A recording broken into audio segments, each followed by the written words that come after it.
The film opens in 2009 at a copper mine in India, where American geologist Dr. Adrian Helmsley discovers that neutrinos from a massive solar flare are heating the Earth's core. He rushes to Washington, D.C. to alert his friend, White House Chief of Staff Carl Anheuser, about the catastrophic implications. The scene then jumps to 2010, where we meet Jackson Curtis, a struggling science fiction writer working as a limousine driver in Los Angeles. He's divorced from Kate and picks up his kids, Noah and Lily, for a camping trip to Yellowstone National Park. At Yellowstone, Jackson notices strange phenomena. The lake has dried up and the area is restricted. They encounter Charlie Frost, a conspiracy theorist running a radio show from an RV, who rants about government cover-ups and an impending global cataclysm. Charlie claims that ancient Mayans predicted the world would end in 2012, and that governments are secretly building massive ships to save select people. The next day, Jackson also meets Dr. Helmsley at Yellowstone, who is there monitoring seismic activity. The ground temperature has risen dramatically, confirming the escalating crisis. Meanwhile, we see glimpses of world leaders and scientists meeting secretly, aware that the Earth's crust is destabilizing. They're preparing for the disaster but keeping it from the public. Elsewhere, in a high-end hotel, an Arab billionaire sits across from government representatives, pen in hand.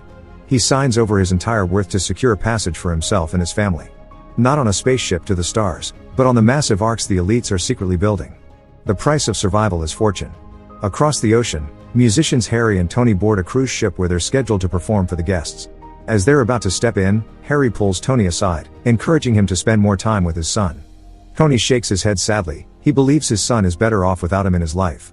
Suddenly, the massive ship lurches violently, tossing and turning as if caught in invisible waves beneath the ocean. The musicians steady themselves, confused and alarmed, unaware that far below, the Earth's crust is fracturing. Back in Los Angeles, residents gather on their street, staring at a massive crack running down the road.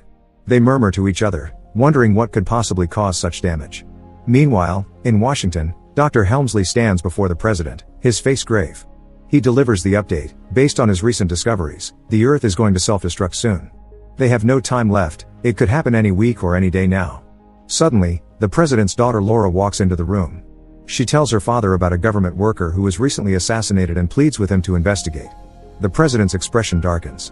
He pulls her aside, away from the others, and in hushed tone tells her the truth. There are transportation routes planned for the elites. The world as they know it has come to an end. That evening, back in Yellowstone National Park, Charlie sits Jackson down in his RV. The conspiracy theorist leans forward, his eyes intense, and begins to explain the government's darkest secrets. They're planning on taking only the elites off Earth, leaving everyone else behind to die. He tells Jackson about other scientists and government workers who tried to warn the public. All of them were killed. Their deaths were staged to look like natural causes and accidents.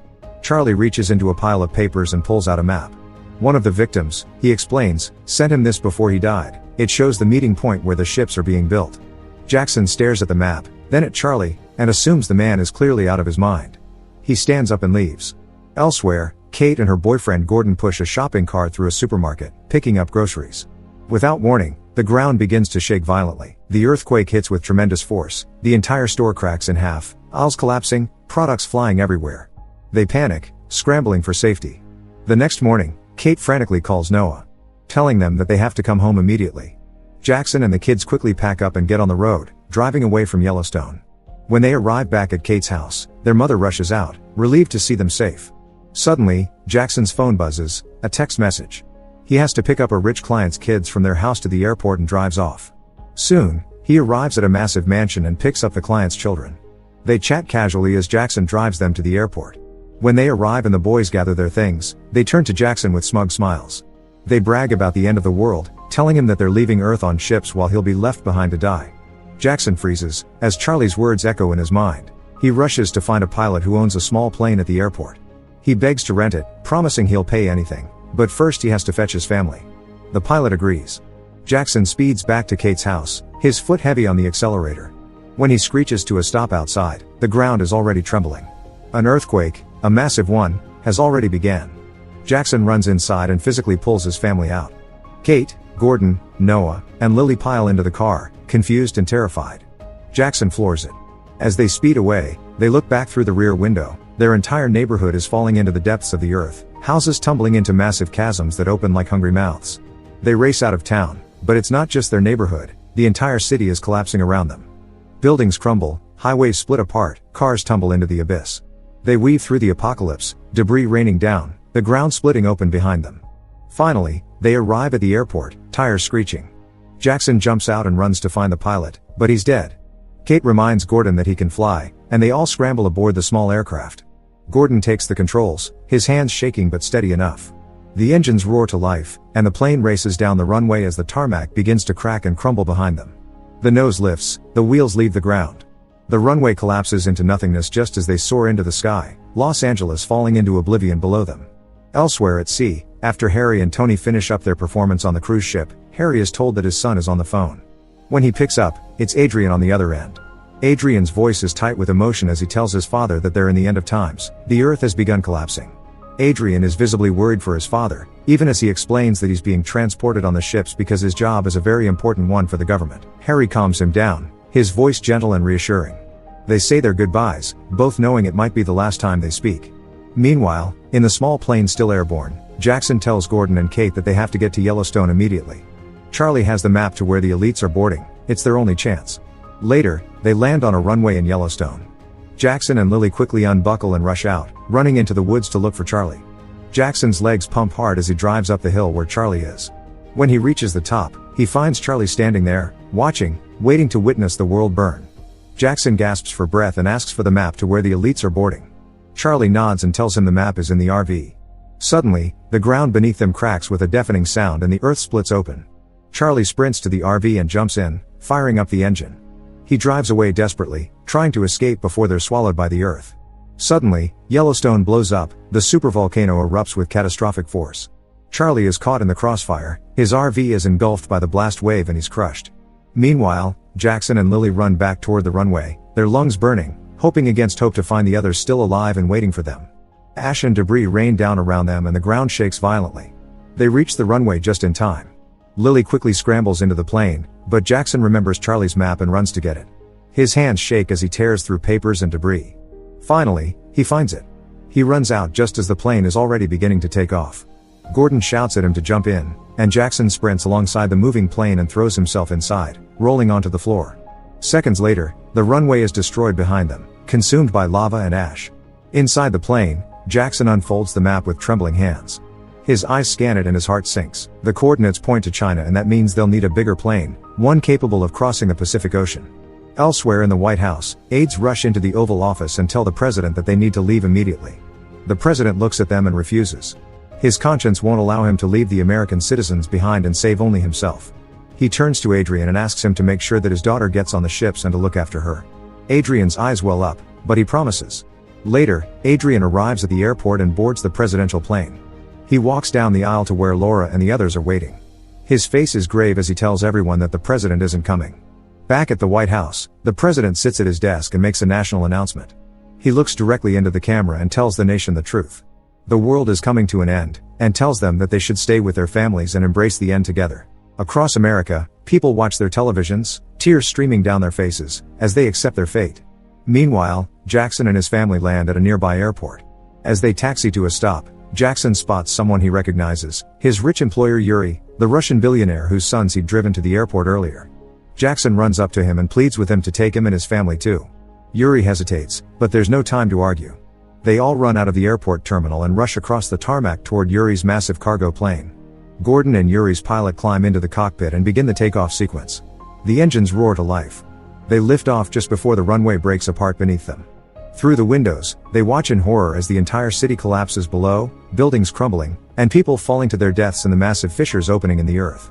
While in the air, Jackson turns to Yuri and asks him how much he paid for a place inside the ship for the elites. Yuri looks at him and answers, telling him he took out $1 billion. Jackson is shocked, realizing the staggering level of selfishness and inequality at play. Elsewhere, at the Vatican in Rome, thousands of people kneel in prayer, begging God to have mercy on them and save them. But the ancient buildings crack and crumble anyway, the stone walls collapsing and crushes everyone nearby. Elsewhere, Yuri's airplane struggles through turbulent skies over the Himalayas. They're losing altitude fast, about to crash land in the snowy mountains of China, and the pilots shout warnings.